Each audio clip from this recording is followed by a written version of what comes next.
Donald Trump signs a new order to boost tariffs on Canada to 35%. I love Canada. I have so many friends in Canada, but they've been very poorly led.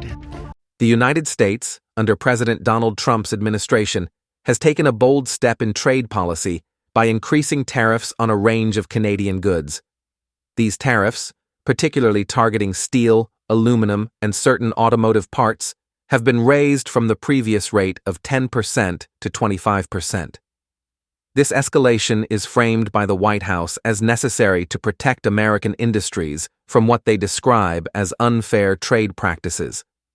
President Trump's administration argues that Canadian imports, especially in steel and aluminum, pose a risk to the security of the United States by undermining domestic production.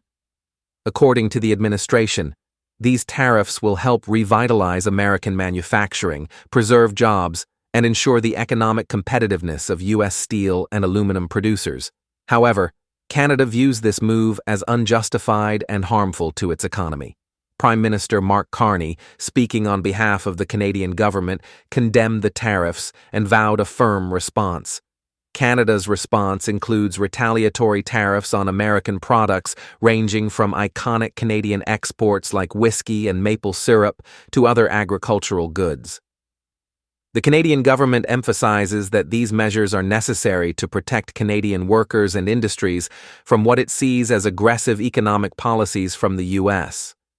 This trade dispute has immediate and wide-reaching impacts.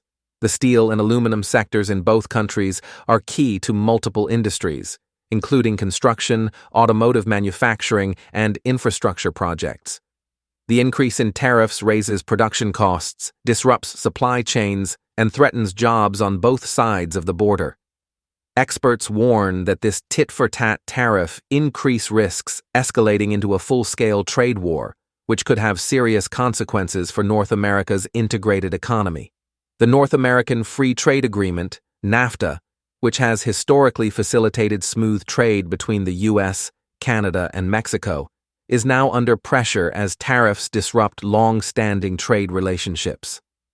On the political front, this dispute has added tension to U.S.-Canada relations.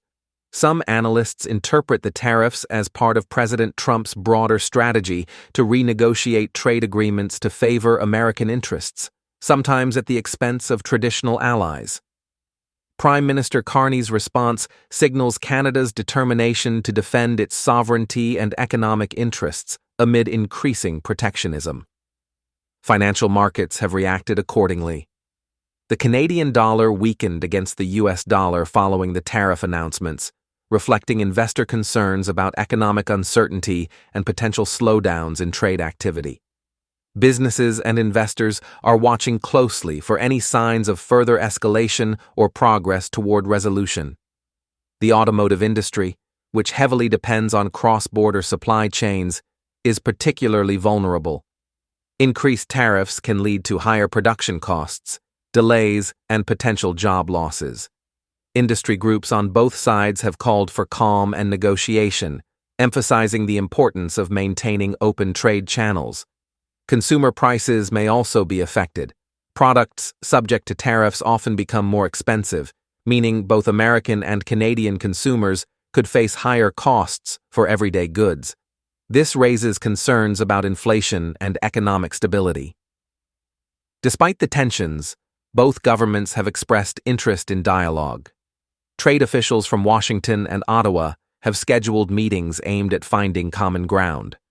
While the tone remains firm, there is cautious optimism that diplomacy may prevent a prolonged trade conflict. In conclusion, the tariff increase imposed by the United States and the subsequent Canadian retaliation mark a critical juncture in the economic relationship between the two countries. The coming months will be key in determining whether this dispute can be resolved through negotiation or whether it will escalate, impacting not only trade but broader diplomatic ties between the United States and Canada.